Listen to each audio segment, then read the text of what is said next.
2 ദിവസമായി ഈ അമ്പലത്തിലാണ് നമ്മൾ കിടപ്പ്. പനിയായതുകൊണ്ടാണ്. വളരെ മനോഹരമായ തോട്ടങ്ങളുടെ ഒരു നടുവിലാണ് ഈ അമ്പലം. അതുപോലെ തന്നെ ഇതിൻ്റെ തൊട്ടപ്പുറത്ത് 2 അമ്പലമുണ്ട്.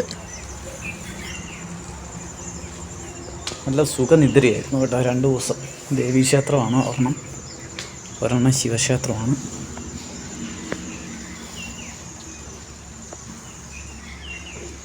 അപ്പോഴത്തെ ഇവിടെ ഒരു അമ്പലത്തിൻ്റെ പുനർനിർമ്മാണമൊക്കെ നടന്നുകൊണ്ടിരിക്കുകയാണ്. പുറയിൽ പാടശേഖരമൊക്കെയാണ്.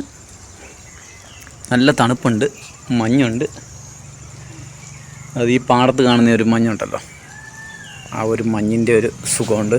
അതുകൊണ്ട് ചെറിയ തണുപ്പുണ്ട്. രാവിലെ മയിൽ കയറ്റുന്നതാണ് കേട്ടോ. നിറയെ മയിലാണ്. അവരെല്ലാം രാവിലെ ചുറ്റിക്കളിയായിട്ട് ഇറങ്ങിയിരിക്കുകയാണ്. ഒച്ചയമ്പോളം വെച്ച് നമ്മളെ എഴുന്നേൽപ്പിക്കുന്നത് കറക്റ്റ് അവരാണ്. ആ ഭാഗത്തൊക്കെ മയിൽ ഓടി നടക്കുന്നുണ്ട്. അതേ സമയത്ത് കുഞ്ഞി ഇവിടെ വെളിയിലിറങ്ങാൻ വേണ്ടിയുള്ള പണിയിലാണ്. അവളെ ഒന്ന് വെളിയിലിറക്കണം. നല്ല അടിപൊളിയായിട്ട് ഇറക്കി ഓടിച്ചതാണ്. പക്ഷേ ഇപ്പോഴത്തെ പ്രശ്നം എന്ന് പറഞ്ഞാൽ കാല് ചെറിയൊരു വേദനയുണ്ട്. അതൊന്ന് മാറ്റണം. ചെങ്കുടി മൂവൊക്കെ തൂത്ത് കാലൊക്കെ ഒന്ന് ശരിയാക്കണം. എന്നിട്ട് വേണം യാത്ര തിരിക്കാൻ. അതൊരു ശിവക്ഷേത്രമാണ് കേട്ടോ. അത് ആ കാണുന്നത്. അവിടെ രാവിലെ പൂജയൊക്കെ ഉണ്ടെന്ന് തോന്നുന്നു. ആൾക്കാരൊക്കെ വന്നിരുന്നു.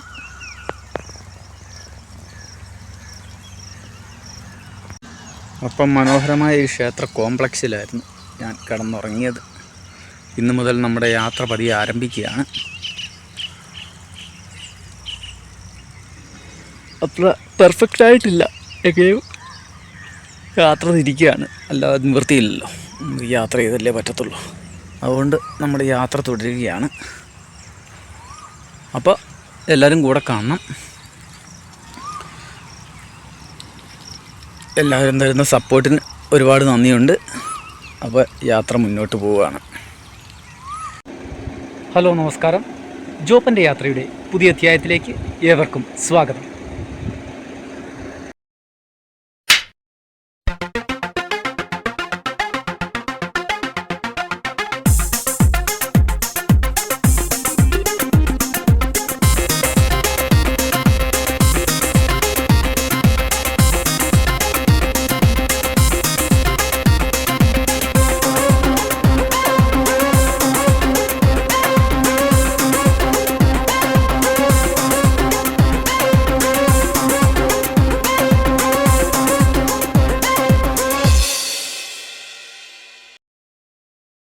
നമ്മൾ മഹാപിരമിഡിൻ്റെ അടുത്തോട്ടാണ് വന്നിരിക്കുന്നത്. വളരെ മനോഹരമായ ഒരു ശില്പമാണ് ഈ മഹാപിരമിഡ് എന്ന് പറയുന്നത്. അതിൻ്റെ അകത്തൊരു ക്ഷേത്രവും കാര്യങ്ങളും ഒക്കെയാണ്. പിരമിഡിൻ്റെ ഒരു സ്റ്റൈലിൽ നിർമ്മിച്ചിരിക്കുന്ന ഒരു മാർബിൾ ബിൽഡിങ്ങാണ്. അപ്പോൾ അങ്ങോട്ടേക്കുള്ള വഴിയാണിത്. ഇത് നാച്ചുറലായിട്ടുള്ള റോഡ് തന്നെയാണ്, ഒരു മൺ റോഡ്. പക്ഷേ ആ സൈഡിൽ കൂടി ഒരു വഴിയുണ്ട്. ആ വഴിയിലും പോകാമെന്നാണ് തോന്നുന്നത്. കാരണം കാറുകളൊക്കെ ആ വഴിക്കാണ് പോകുന്നത് കണ്ടത്. അപ്പോൾ ഞാൻ അതൊക്കെല്ലാം തിരിച്ച് ടാറിട്ട റോഡ് വഴി തന്നെ പോവുകയാണ്. കാരണം ഇതിൻ്റെ അകത്തൊക്കെ ഈ ചെറിയ കമ്പിയോ വല്ലതും കിടപ്പുണ്ടെങ്കിൽ നമ്മുടെ സൈക്കിളിന് പണി കിട്ടും. അത് ഒരു ആവശ്യമില്ലാത്ത പണിയാവുമല്ലോ. കയറുമ്പോഴത്തേനും ഇത് കണ്ടോ, വളരെ മനോഹരമായ ഒരു ബുദ്ധ വിഗ്രഹമൊക്കെ ഇവിടെ കാണാൻ പറ്റും. അപ്പോൾ ശരി, നമ്മൾ ആ വഴിയെ തന്നെ മുമ്പോട്ട് പോവുകയാണ്. നമ്മൾ പിരമിഡിൻ്റെ അടുത്തോട്ട് എത്താറായിട്ടുണ്ട്. ഇവിടെ എങ്ങനെയാണ് അകത്ത് കയറി കാണാൻ പറ്റുമോ, എന്താ അവസ്ഥയെന്നറിയില്ല. ഏതായാലും ചെന്ന് നോക്കുക. അപ്പോൾ പിരമിഡ് നമുക്കിവിടുന്ന് കാണാൻ പറ്റുന്നുണ്ട്. കുറച്ച് ദൂരം കൂടി കാണിക്കുന്നുണ്ട്. 800 മീറ്ററാണ് കാണിക്കുന്നത്. ഒച്ച ക്ലിയർ ആയിട്ടില്ല കേട്ടോ. അതുകൊണ്ടാണ് പരുക്കൻ ശബ്ദത്തിൽ ഞാൻ സംസാരിക്കുന്നത്. സൗണ്ട് ക്ലിയർ ആയിട്ടില്ല. ക്ഷീണമൊക്കെ മാറി വരുന്നതേ ഉള്ളൂ. എന്നാലും നമ്മൾ യാത്ര കണ്ടിന്യൂ ചെയ്യാൻ നിൽക്കുകയാണ്. വീഴുന്നിടം വരെ നമ്മൾ പോവുക, അത്രയേ ഉള്ളൂ. ഇവിടെയൊക്കെ എങ്ങനെയാണ് അവസ്ഥയെന്നറിയില്ല. ഇവിടെയൊക്കെ വണ്ടി അകത്ത് കയറ്റിയിട്ടിട്ടുണ്ട്. എവിടെ കയറി പോകുന്നതെന്ന് എനിക്ക് മനസ്സിലാകുന്നില്ല. ഇതൊന്ന് ഇതിലേ കയറാവോ അതിൽ വേറെ വഴിയുണ്ടോയെന്ന് അറിയത്തില്ല. ഏതായാലും ഇതിലേ കയറിപ്പോവാം. ഇതിലേ കയറി ആ മൺറോഡിച്ചല്ല, ഇതൊക്കെ വണ്ടിയൊക്കെ കിടപ്പുണ്ട്. നോക്കട്ടെ, കുറേ വണ്ടികളൊക്കെ ഇവിടെ കിടപ്പുണ്ട്.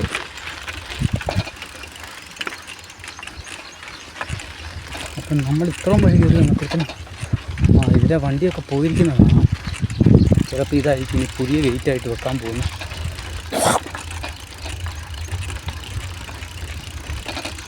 അതൊക്കെ കടകളൊക്കെ കാണുന്നുണ്ട്.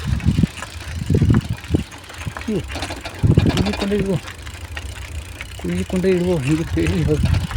നാളെ ഞാൻ പിടിച്ചാലൊന്നും ഇപ്പോൾ സൈക്കിൾ നിൽക്കാത്ത മട്ടായി, ശരീരം വേദനയായതുകൊണ്ട്. ഏതായാലും ആടുകളൊക്കെ നടന്നു പോയ വഴിയാണ്. ഇഷ്ടം പോലെ ആട്ടും കാഷ്ടം കിടപ്പുണ്ട്. അപ്പം ഞാൻ പിന്നെയും മൺറോഡിൽ തന്നെ വന്ന് കയറി കേട്ടോ. മറ്റൊന്നുമല്ല, വേറെ നിവൃത്തിയില്ലാത്തതുകൊണ്ടാണ്. നിറയെ ആൽമരങ്ങൾ വെച്ചിരിക്കുന്നൊരു സ്ഥലം. അപ്പോൾ ഗൂഗിളും വെച്ച് പഴയ റൂട്ടിലോട്ട് തന്നെ എന്നെ കയറ്റിക്കൊണ്ട് വന്നിട്ടുണ്ട്. ഇവിടുന്ന് ക്ലോസാണ്, ഇവിടുന്ന് കയറ്റി വിടില്ല. പിരമിഡിലോട്ട് വാഹനങ്ങൾ കയറ്റി വിടില്ല. അപ്പോൾ കുഞ്ഞിപ്പെണ്ണി ഇവിടെ വെച്ചിട്ട് പോകേണ്ടി വരും. ഇന്ത്യ ആയിക്കോട്ടെ, ഹെഡും നോർത്തും ഒക്കെ വെക്കാം. അപ്പോൾ ഇതിൻ്റെ അകത്തോട്ട് കയറുന്നത് എങ്ങനെയാണ് നമ്മൾ പഠിക്കണം. പഠിച്ചാലേ ഉള്ളൂ കാര്യങ്ങൾ ഓർത്തുള്ളൂ. അവിടെ വലിയൊരു ഉണ്ടെങ്കിൽ ചോദിച്ച് മനസ്സിലാക്കാം. സ്പിരിച്വൽ സോഷ്യൽ മൂവ്മെൻ്റാണ്. ഒരു കാര്യങ്ങൾ ചോദിച്ച് മനസ്സിലാക്കണം. ഗുരുജിയുണ്ട്.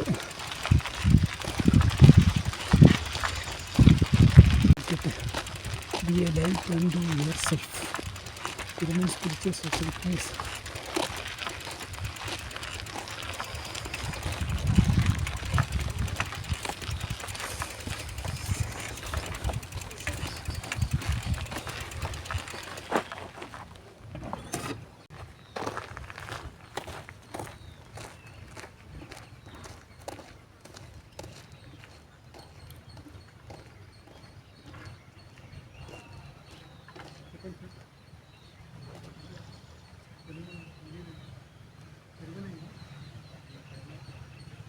ഇതാണ് wisdom spiritual societies movement. The light unto.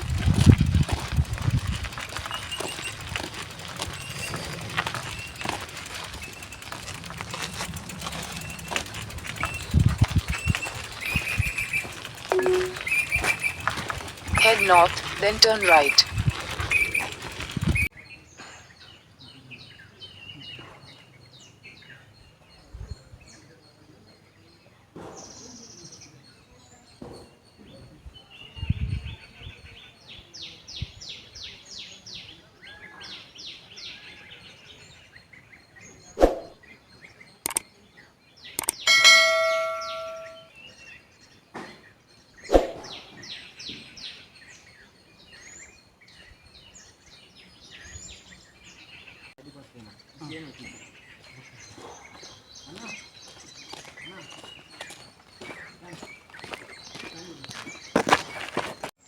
വിശ്വസിക്കാൻ പാടില്ലാത്ത ചില കാര്യങ്ങളൊക്കെയാണ് ജീവിതത്തിൽ സംഭവിച്ചുകൊണ്ടിരിക്കുന്നത്.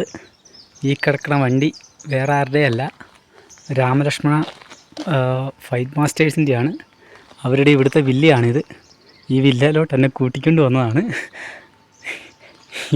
വിശ്വസിക്കാൻ പറ്റാത്ത കാര്യങ്ങളാണ് കേട്ടോ. നമ്മുടെ ഒരുപാട് മലയാള സിനിമകളുടെ സ്റ്റണ്ട് ഡയറക്ടേഴ്സായിരുന്ന ആളുകളുടെ കൂടെയാണ് ഞാൻ ഇന്നുള്ളത്. അപ്പോൾ വിശ്വസിക്കാൻ പറ്റാത്ത കാര്യങ്ങളാണ് ജീവിതത്തിൽ സംഭവിച്ചുകൊണ്ടിരിക്കുന്നത്. 100% അത് തന്നെയാണ്. ഇതാണ് അവരുടെ വണ്ടി. അപ്പോൾ എന്നെ ഇങ്ങോട്ട് കൂട്ടിക്കൊണ്ട് വന്ന് ഒന്ന് ഫ്രഷപ്പായിട്ട് ഇന്നിവിടെ താമസിച്ചിട്ട് നാളെ പോയാൽ മതി എന്നുള്ള രീതിയിലാണ് അവർ സംസാരിച്ചിരിക്കുന്നത്. അവർ ടിൻസാണ്. കുഞ്ഞിനെയൊക്കെ അവർക്ക് ഭയങ്കരമായിട്ട് ഇഷ്ടപ്പെട്ട്, അതുകൊണ്ട് നമ്മളെ ഇപ്പോൾ ഇങ്ങോട്ട് കൂട്ടിക്കൊണ്ട് വന്നിരിക്കുകയാണ്. അപ്പോൾ ശരി, ബാക്കി വിശേഷങ്ങളൊക്കെ താമസിയാതെ ഞാൻ റിലീസ് ചെയ്യാവുന്നതാണ്. അപ്പോൾ ശരി, കാണാം. ഹലോ, നമസ്കാരം. ഇന്ന് എനിക്കൊരു അസുലഭ നിമിഷമാണ് കിട്ടിയിരിക്കുന്നത്. നമ്മുടെ പിരമിഡ് സെൻറ്ററിലോട്ട് വന്നപ്പോൾ ഇവിടെയാണ് നമ്മുടെ ഇന്ത്യൻ ഫിലിം ഇൻഡസ്ട്രിയിലെ തന്നെ മെയിൻ ഫൈറ്റ് മാസ്റ്റേഴ്സ് ആണ് ഈ നിൽക്കുന്നത്. ഞങ്ങൾ ലാൽ ചാട്ടലോട് ഫൈറ്റ് ചെയ്യോ? മുംടി സാറ്, ലാൽ ഷാ ഉണ്ടോ? നമ്മുടെ മലയാള സിനിമയിൽ മാത്രമല്ല, തെലുങ്ക്, കന്നഡ, എന്തിനു പറയുന്ന ഇന്ത്യൻ സിനിമയിൽ മുഴുവൻ നിറഞ്ഞു നിൽക്കുന്ന രണ്ട് വ്യക്തിത്വങ്ങളാണിത്. ഇവർ ഇന്ന് എനിക്ക് കാണാൻ പറ്റി. അത് വലിയ സന്തോഷമുള്ള കാര്യമാണ്. ജീവിതത്തിൽ ഒരിക്കലും സംഭവിക്കില്ല എന്ന് കരുതുന്ന പലതും ഇപ്പോൾ എൻ്റെ ജീവിതത്തിൽ സംഭവിച്ചുകൊണ്ടിരിക്കുകയാണ്. അതിൻ്റെ കാരണം ഇത് കണ്ടോ, കേരള ടു കാശ്മീർ എന്ന എൻ്റെ ഈ ചെറിയ സൈക്കിൾ യാത്രയാണ്. സാർമാർ ഇവിടെ വന്ന് എന്നെ കണ്ടില്ല. ഞാൻ അന്നേരം മെഡിറ്റേഷൻ സെൻറ്ററിലായിരുന്നു. അപ്പോൾ ഇവിടെ പറഞ്ഞ് ഏൽപ്പിച്ചിട്ട് പോയി. ഈ സ്വാമിയുടെ അടുത്ത് പറഞ്ഞ് ഏൽപ്പിച്ചിട്ട് പോയതാണ്. അപ്പോൾ അവിടുന്ന് ഞാൻ തിരിച്ചു വന്നപ്പോൾ ഭക്ഷണം കഴിക്കാൻ വരുന്ന സമയത്ത് എന്നെ കാണണമെന്ന് പറഞ്ഞ് ഇവിടെ പറഞ്ഞ് ഏൽപ്പിച്ചിട്ട് പോയി. അങ്ങനെ ഇപ്പോൾ സാർമാരെ കാണാൻ പറ്റി.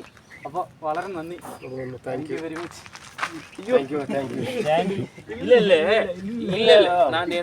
என்னன்னா இந்த கஷ்டம் எப்படின்னா ஒரு மனுஷனுக்கு இவ்வளவு எனர்ஜி இருக்கு அப்படின்னு நிரூபிக்கிறீங்க. இதுக்காக நம்ம நிறைய பேர் என்ன பண்றாங்கன்னா, நம்ம ஒன்றும் பண்ண முடியாது, ஒன்றும் சாதிக்க முடியாது, நம்ம லைஃப் இதே அவளன்னு எவ்வளோ பேர் டேலா விடுறாங்க. இவங்களுக்கெல்லாம் நீங்க எல்லாம் குரு, நீதான் குரு, கான்ஃபிடன்ட் லெவல்ல அந்த சக்தி எச்சு நீங்க சுத்துறீங்களே, அதனால தான் நீங்க தான் குரு வந்தது. அதே எதுக்குன்னா, நம்ம நினைச்ச பகவான் ரவுண்ட் சொல்லுவாங்க, குரு வச்ச யாரு குரு வைக்காலும் அவன் தான் குரு. இல்லை செப்பரேட் ஒன்றும் இல்லை. யார் குரு வச்சு நாங்கள் சாதிக்கிறோம், இப்படி நாங்கள் இந்த மாதிரி இப்போ இந்தியா ஃபுல்லாக சுற்றுறான்ற எண்ணங்க இருக்க பாருங்க. இதோட பெரிய அதிசயம் என்ன. தேங்க்யூ. யூடியூபு அவருது எல்லாம் பார்த்துக்கோங்க, பார்த்து அவர் சப்ஸ்கிரைப் பண்ணுங்க, அவர் லைக் பண்ணுங்க. இந்த மாதிரி ஆளுங்கெல்லாம் நம்ம என்கரேஜ் பண்ணணும். நம்ம நல்லா தின்னி போட்டு நல்லா தூங்கி தொப்பை வளர்த்தட்டி சுகரு பிபியோட பிளட் ப்ரெஷரோட அப்படியே போகிறாங்க நிறைய பேர். அவங்களெல்லாம் இவங்களெல்லாம் பார்த்தா ஒரு உற்சாகமாக இருக்கணும், ஒரு எனர்ஜி இருக்கணும். பார்த்தா என்ன லைஃப் இப்படி கூட லைஃப் என்ஜாய் பண்ணலாமா அதோட எனர்ஜி நம்ம கிட்ட இருக்கணும். நம்ம பார்த்தா ரொம்ப சந்தோஷமா இருக்கு. இந்த மீட் பண்ணுறதுக்கு தேங்க்யூ காட். உங்கள் மைனா வெங்கடேஷ் சொல்கிறாங்க, இந்த மாதிரி ஆள் மீட் பண்ணுறதுக்கு கடவுள் தான் நமக்கு சேர்த்து வைக்கிறாங்கன்ற மாதிரி சொல்கிறாங்க. வெரி சந்தோஷம். தேங்க்யூ காட் நம்ம மீட் பண்ணுறதுக்கு.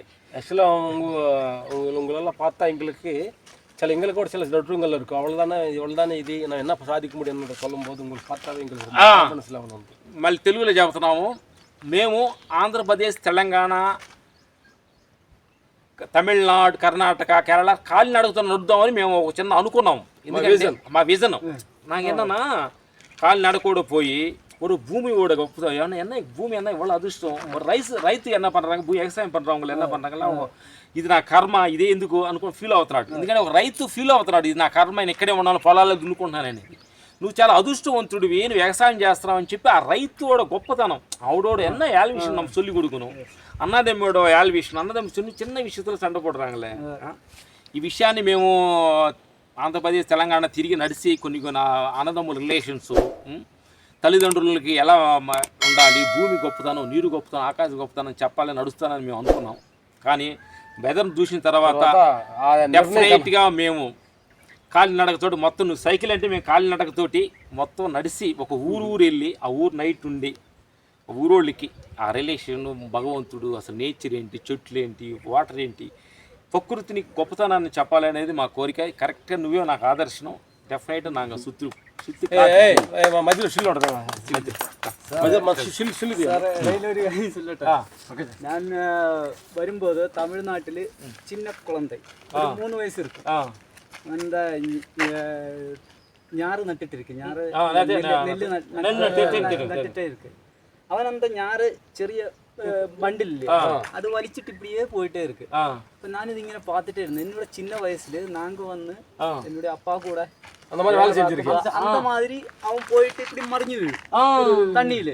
பிறகு அவன் அதே எடுத்து പിന്നെയും മറിഞ്ഞു വീഴും. ഇത് இப்படியே ഞാൻ ഒരു അരമണി നേരം பார்த்துட்டு இருந்தேன். அப்புறம் நான் இப்படி நினைச்சு, கடவுளே 40 வருஷம் முன்னா 45 வருஷம் முன்னாடி நானும் இந்த மாதிரி வயல்ல அப்பாவோட கூட போயிருந்தது. അതൊരു பெரிய எக்ஸ்பீரியன்ஸ். இதெல்லாம் ஷேர் பண்ணுவீங்களா? அதெல்லாம் நான் சின்ன வீடியோ எல்லாம் போட்டிருக்கேன். ஆனா அந்த ലൈഫിൽ ഇരിക്കാതെ ആളുകൾക്ക് അതേപ്പറ്റി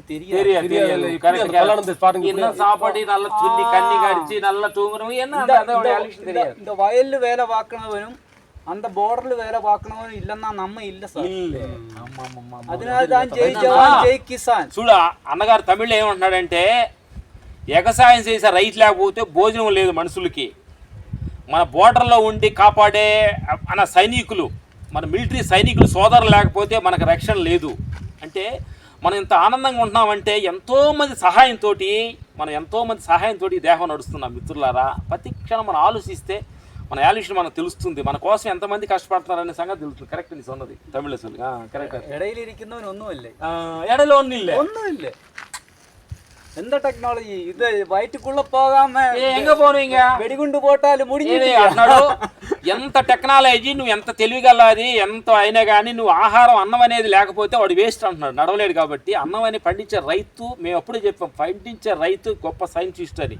అలాగే మనం అంతా ఉండి కూడా బాంబు వేస్తే ఒక దెబ్బతో పోతాం అని అంటున్నాడు. ఎందుకంటే అలా ఎంత అంటే ఈయన నడుస్తూ ఒక్కొక్క ఊర్లో ఒక్కొక్క దేశం ఒక్కొక్క ఏరియాలో గొప్ప గొప్ప సత్యాన్ని తెలుసుకుంటున్నాడు, మాట్లాడుతున్నాడు. మా తమిళ చెబుతుంటే మాకు అర్థం అవుతుంది అనమాట. గొప్ప జ్ఞాని కూడా ఉన్నాడు లోపల. ఇంకొక జ్ఞాని కూడా இருக்காங்க உள்ள. அப்படி இல்ல சார், நான் வந்த வழியில பார்த்து நிறைய மிலிட்டரி இந்த சிந்தூருக்கெல்லாம் போயிட்டு வந்த ஆளுகள் என்ன வந்து சல்யூட் அடிச்சுட்டு நான் சொல்லி சார் என்ன இது, நான் வந்து ஒரு சின்ன சைக்கிள் ஒரு நாய்க்குட்டியாயிட்டு சுற்றிட்டு இருக்கேன், நீங்க தானே பெரிய, நீங்க இருக்கனால தானே நான் இந்த வயலை பார்க்க முடியும்.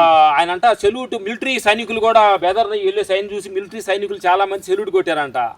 సార్ మీరు మాకు తమిళ చెబుతున్నాడు మాకు, మీరు తమ్ముళ్ళు మీరెందుకు సెల్యూట్ కొడుతున్నారంటే మాకంటే మీరు ఈ సపోర్ట్ ఉండగా నేను తిరుగుతున్నా కదంటే నేను అతను చూసి మీరు అసలు అంటే నీ ఎనర్జీ శక్తి నువ్వు ఎంత పని చేస్తున్నామని వాళ్ళు కూడా మెచ్చుకున్నారంటే మిలిటరీ సైనికులు కూడా బెదర్ని చూసి ఆ బార్డర్కి వెళ్ళి ఉంటాడు కాబట్టి, ఎందుకంటే తిరుగుతున్నాడు కదా భారతదేశం మొత్తం తిరుగుతున్నాడు కాబట్టి.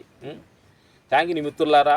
జీవితాల్లో నాకు అది లేదు ఇది లేదని దుఃఖపడొద్దు, డిప్రెషన్కి వెళ్ళొద్దు. నువ్వు తలుసుకుంటే అన్నీ నీ ముందు ఉంటాయి, నువ్వు ఏమైనా సాధించవచ్చు, ఏమైనా చేయొచ్చు. Okay, thank you. നമ്മളുള്ളത്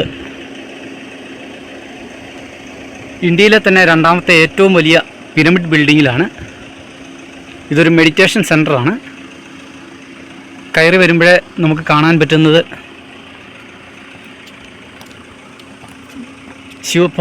ഭഗവാന്റെ ഒരു മെഡിറ്റേഷൻ സ്റ്റാച്യു ആണ്. മനോഹരമായ ഒരു പശ്ചാത്തലമാണ് ഇവിടെയുള്ളത്. ഇന്ന് ഞാൻ വരുമ്പോൾ ഇവിടെ എല്ലാം വെട്ടിക്കൊണ്ടിരിക്കുമായിരുന്നു ചെടി. ഞാനും അതിൻ്റെ ഒരു ഭാഗമാക്കി ഈ ഭാഗം മുഴുവൻ, ആ കാണുന്ന ഭാഗം മുഴുവൻ ഞാനാണ് വെട്ടിയത്. അപ്പോൾ നല്ലൊരു പുൽത്തകിടി, 2-3 തട്ടായിട്ടുള്ള പുൽത്തകിടിയാണ്. ഇത് അണ്ടർഗ്രൗണ്ടിലൂടെയുണ്ട്. അപ്പോൾ ഈ മെഡിറ്റേഷൻ സെൻറ്ററിൽ ഒരു 1.5 മണിക്കൂർ ഞാൻ ഇതിൻ്റെ അകത്ത് ഇരുന്ന് മെഡിറ്റേഷൻ നടത്തി. അത്യാവശ്യം നല്ല രീതിയിൽ മനസ്സൊന്ന് ക്രമീകരിക്കാൻ പറ്റി. അതുപോലെ തന്നെ ഇവിടെ ധാരാളം ആളുകൾ വരുന്നുണ്ട്. നമുക്കിന്ന് സാധിച്ച ഏറ്റവും വലിയ കാര്യം എന്ന് പറഞ്ഞാൽ നമ്മുടെ 80 കാലഘട്ടം തൊട്ടുള്ള സിനിമകളിലെ പ്രധാന ഫൈറ്റ് മാസ്റ്റേഴ്സ് ആയിരുന്ന സൗത്ത് ഇന്ത്യയിലെ മലയാളം, തമിഴ്, കന്നഡ, തെലുങ്ക് ഈ 4 ഭാഷകളിൽ ഫൈറ്റ് മാസ്റ്റേഴ്സ് ആയിരുന്ന എല്ലാവരുടെയും പ്രിയങ്കരനായ, മലയാള സിനിമയിലൊക്കെ ധാരാളം സിനിമകളിൽ ചെയ്തിട്ടുള്ള രാമലക്ഷ്മണ അവർ ഇരട്ടകളാണ്. അവരെ കണ്ടുമുട്ടി എന്നുള്ളതാണ് ഏറ്റവും വലിയ ഭാഗ്യം. അവർക്ക് ഈ കോമ്പൗണ്ടിനുള്ളിൽ ഒരു വില്ലയുണ്ട്. ആ വില്ലയ്ക്കുള്ളിൽ അവർ മാസത്തിലൊക്കെ 1-2 പ്രാവശ്യം വരും. അവർ ഇപ്പോൾ ഫാമിംഗ് ഫീൽഡിലൊക്കെ വർക്ക് ചെയ്യുന്നുണ്ട്. അതായത് ഏകദേശം 6 ഏക്കർ സ്ഥലം സ്ഥലത്ത് അവർ സ്വന്തമായിട്ട് ഫാമിംഗ് ഒക്കെ നടത്തുന്നു.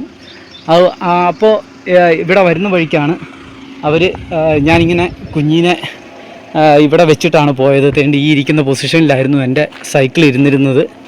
അപ്പോൾ ഇവിടെ വെച്ചിട്ട് ഞാൻ ഉള്ളിലേക്ക് പോയിട്ട് ഞാൻ തിരിച്ചു വരുമ്പോഴാണ് ഇവിടെ മറ്റൊരു വ്യക്തി ഉണ്ടായിരുന്നു. ഇവിടുത്തെ ഒരു ശുശ്രൂഷ ചെയ്യുന്ന ആളാണ്. അദ്ദേഹത്തോട് പറഞ്ഞിട്ട് പോയി, ഞാൻ വന്നു കഴിഞ്ഞാൽ ഇവിടെ പിടിച്ചു നിർത്തിയേക്കണം. 1 മണിയാകുമ്പോൾ ഞങ്ങൾ ഭക്ഷണം കഴിക്കാൻ വരും, അപ്പോഴത്തേനും അദ്ദേഹത്തെ ഇവിടെ വിളിച്ച് നിർത്തിയേക്കണം എന്ന് പറഞ്ഞു. കുറച്ച് കഴിഞ്ഞപ്പോൾ തേണ്ട് വരുന്നു ഒരു എക്സ്ട്രാ ഫോർച്യൂണർ. എൻ്റെ ദൈവമേ, എൻ്റെ കണ്ണ് തള്ളിപ്പോയി. സത്യം പറയാലോ, എൻ്റെ കണ്ണ് തള്ളിപ്പോയി. അവർ വന്നിട്ട് എന്തോ നമ്മളെ ഭയങ്കര സ്നേഹം, മുമ്പ് എവിടെയോ കണ്ടുപരിചയമുള്ള പോലെ നമ്മളോട് വന്ന് ഭയങ്കരമായിട്ട് സംസാരിച്ച് ഭയങ്കര സ്നേഹം. പിന്നെ അവർക്ക് രണ്ടുപേർക്കും തമിഴ് അറിയായിരുന്നുകൊണ്ട് ഞാൻ രക്ഷപ്പെട്ടു. അതുകൊണ്ട് തമിഴിൽ നന്നായിട്ട് സംസാരിച്ചു കേട്ടോ. അതിൻ്റെയൊക്കെ വീഡിയോ ഞാൻ ഇപ്പോൾ തന്നെ ഇടുന്നതാണ്. അപ്പോൾ അത് എനിക്ക് വിശ്വസിക്കാൻ പറ്റാത്തൊരു സംഭവമായിപ്പോയി. അതായത് ഇത്രയും പ്രഗത്ഭരായിട്ടുള്ള 2 പേര് എൻ്റെ അടുത്ത് വന്നിട്ട് വളരെ കൂളായിട്ട് സ്വന്തം അനിയനോട് സംസാരിക്കുന്ന പോലെ സംസാരിക്കുക എന്ന് പറഞ്ഞാൽ. അതിനുശേഷം അവരുടെ വീട്ടിലേക്ക് ഞാൻ പോയി. വീട്ടിൽ പോയി അവിടെ പോയി എന്നോട് പറഞ്ഞ് 2 ദിവസമായിട്ട് പനിയൊക്കെ പിടിച്ചിരിക്കില്ലായിരുന്നോ. ഞാൻ പറഞ്ഞു എന്നെ പോലെ ഞാൻ എൻ്റെ പനിയായിരുന്നുകൊണ്ട് ഇവിടുന്ന് ഒരു 7 കിലോമീറ്റർ അപ്പുറത്ത് പോലീസ് സ്റ്റേഷൻ്റെ ഓപ്പോസിറ്റുള്ള അമ്പലത്തിൽ കിടന്നുറങ്ങുമായിരുന്നു എന്ന് പറഞ്ഞ്. അപ്പോൾ പറഞ്ഞു, ഓ നിങ്ങൾ ഭയങ്കരമായിട്ടും ഞങ്ങളെപ്പോലെ തന്നെ ഫൈറ്റ് ചെയ്താണല്ലോ ഇത് യാത്ര ചെയ്യുന്നതെന്ന് പറഞ്ഞു. അങ്ങനെ അത് പറഞ്ഞതിന് ശേഷം എന്നെ വീട്ടിലോട്ട് കൂട്ടിക്കൊണ്ട് പോയി. വീട്ടിൽ കൂട്ടിക്കൊണ്ട് ചെന്നപ്പോൾ എന്നോട് പറയുകയാണ്, അവിടെ വന്ന് ചൂടുവെള്ളത്തിൽ കുളിച്ചിട്ട് പോയാൽ മതി, അപ്പോഴത്തേനും പനിയൊക്കെ മാറും, ഓക്കെ ഒന്ന് റിഫ്രഷായിട്ട് പോയാൽ മതി എന്ന് പറഞ്ഞ്. അങ്ങനെ ഞാൻ അവിടെ ചെന്ന് വാട്ടർ ഹീറ്ററൊക്കെ ഓണാക്കി തന്ന്, എൻ്റെ ദൈവമേ, എനിക്ക് അവരുടെ ഇവിടുത്തെ വീട്ടിൽ കയറി അവിടെ കുളിക്കാനുള്ള സൗകര്യം ചെയ്തു തന്ന്. അത് കഴിഞ്ഞ് എനിക്ക് യാത്രയ്ക്കുള്ള എന്തെങ്കിലുമൊക്കെ സഹായം ചെയ്യാമെന്ന് പറഞ്ഞു. അങ്ങനെ നമ്മളെ ഒരുപാട് പ്രോത്സാഹിപ്പിച്ചിട്ടാണ് വിടുന്നത്. അതുപോലെ തന്നെ ഞാൻ അദ്ദേഹത്തോട് ഒരു റിക്വസ്റ്റ് വെച്ചായിരുന്നു. നമുക്ക് നമ്മുടെ യാത്രയിൽ നമുക്ക് സാമ്പത്തികമായിട്ടുള്ള ബുദ്ധിമുട്ടുകളുണ്ടല്ലോ. അപ്പം രാമോജി ഫിലിം സിറ്റി ഒന്ന് കാണണം എന്നുള്ള ഒരാഗ്രഹം ഞാൻ അവരോട് പറഞ്ഞു. അപ്പോൾ അവർ പറഞ്ഞു, കുഴപ്പമില്ല, ഞങ്ങളവിടെ സംസാരിച്ച് അത് സെറ്റാക്കാം എന്ന് പറഞ്ഞിട്ടുണ്ട്. അപ്പം വലിയ കുറേ കാര്യങ്ങൾ രാമോജി ഫിലിം സിറ്റിയിൽ പോയിട്ട് അതിൻ്റെ വെളിയിലുള്ള ആ ബോർഡിൻ്റെ ഫ്രണ്ടിൽ നിന്ന് ഒരു ഫോട്ടോ എടുത്തിടാം എന്ന് മാത്രമാണ് ഞാൻ കരുതിയത്. കാരണം അവിടെ കയറണതിൽ ഏകദേശം 2500 രൂപയോ 2000 രൂപയോ 2500 രൂപയോ വേണം ഉള്ളിൽ പോണതിൽ തന്നെ. അപ്പോൾ അവരുടെ ബസ്സിൽ കയറ്റി കൊണ്ടുപോകുന്നതിനുള്ള ചാർജ്. അപ്പം അത് നമ്മളെ കൊണ്ട് താങ്ങാൻ പറ്റുന്നതല്ല. അപ്പം അതിനുവേണ്ടിയുള്ളൊരു സഹായം അവർ ചെയ്യാമെന്ന് പറഞ്ഞിട്ടുണ്ട്. അപ്പം അതൊക്കെയാണ് നമുക്ക് ജീവിതത്തിൽ കിട്ടുന്ന അസുലഭം നിമിഷങ്ങൾ എന്ന് പറയുന്നത്. ഇതുണ്ടോ, ഇത്രയും വലിയ കോംപ്ലക്സിലാണ് ഞാൻ നടക്കുന്നത് കേട്ടോ. ഇതാണ് ആ പിരമിഡ്. അപ്പോൾ എന്നോട് പറഞ്ഞ് മെഡിറ്റേഷൻ സെൻറ്ററിൽ ഒന്ന് കയറി ഇത് മെഡിറ്റേഷനൊക്കെ കഴിഞ്ഞ് ഇറങ്ങാമെന്ന് പറഞ്ഞു. ഇതാണ് ആ പിരമിഡ് ഹൗസ്. ഉള്ളിൽ വളരെ മനോഹരമാണ് കേട്ടോ. ഒരു ഓംകാരധ്വനിയും ഒരു ഫ്ലൂട്ടിൻ്റെ ഒക്കെ BGM ഒക്കെ ഇങ്ങനെ വന്നുകൊണ്ടിരിക്കും. അപ്പോൾ നമ്മളറിയാതെ തന്നെ അവിടെ ഒരു ധ്യാനത്തിലിരിക്കുകയാണെങ്കിൽ നമ്മളറിയാതെ തന്നെ കുറച്ച് കാലം യോഗയൊക്കെ പഠിച്ചിട്ടുള്ളതായതുകൊണ്ട് നമുക്കൊരു ആ മൂഡ് കിട്ടി കേട്ടോ. സത്യം പറയാം, പണ്ട് സെമിനാരി പഠിച്ചിരുന്ന കാലത്ത് കുറച്ച് യോഗയൊക്കെ പഠിച്ചിട്ടുണ്ട്. പക്ഷേ പിന്നീട് അത് പ്രാക്ടീസ് ചെയ്യാനുള്ള അവസരമൊന്നും കിട്ടിയിട്ടില്ലെങ്കിലും ഒരു 2-3 വർഷം അത് പ്രാക്ടീസ് ചെയ്തിട്ടുണ്ട്. അപ്പോൾ അതിൻ്റേതായ ഒരു രീതിയിൽ നമുക്കൊരു മെഡിറ്റേഷനൊക്കെ എടുക്കാൻ സാധിച്ചു. ഒരുപാട് കാലങ്ങൾക്ക് ശേഷം പഴയ കാര്യങ്ങളിലോട്ടൊക്കെ തിരിച്ചു പോകാൻ സാധിക്കുന്നുണ്ട്. അതൊക്കെ ഈ യാത്ര കൊണ്ടാണെന്ന് തോന്നുന്നു. ഏതായാലും ഈശ്വരൻ എന്നൊരാൾ എപ്പോഴും എൻ്റെ കൂടെ ഉണ്ട് എന്നതിന് ഒരു ഉത്തമ ഉദാഹരണമാണ് ഇന്ന് സംഭവിച്ചിരിക്കുന്നത്. ഇന്നല്ല, വഴികളിലെല്ലാം സംഭവിച്ചു കൊണ്ടിരിക്കുന്നത്. ഇനിയും അങ്ങോട്ട് രാമലക്ഷ്മണ മാസ്റ്റേഴ്സിനെ പോലുള്ള ഒരുപാട് പേര് പരിചയപ്പെടാൻ ഇടവരട്ടെ എന്ന് ഞാൻ പ്രാർത്ഥിക്കുകയാണ്. അതുപോലെ തന്നെ അവർക്ക് എന്നെപ്പോലെയുള്ള ഇതുപോലുള്ള ആളുകൾക്ക് സഹായങ്ങൾ എത്തിക്കാനുള്ള ആയുസ്സും ആരോഗ്യവും ദൈവം തമ്പുരാൻ കൊടുക്കട്ടെ എന്നും ആശംസിക്കുകയാണ്, പ്രാർത്ഥിക്കുകയാണ്. ആശംസിക്കുകയല്ല, പ്രാർത്ഥിക്കുകയാണ്. ശരിയെന്നാൽ അപ്പോൾ നമ്മുടെ യാത്ര തുടരുകയാണ്.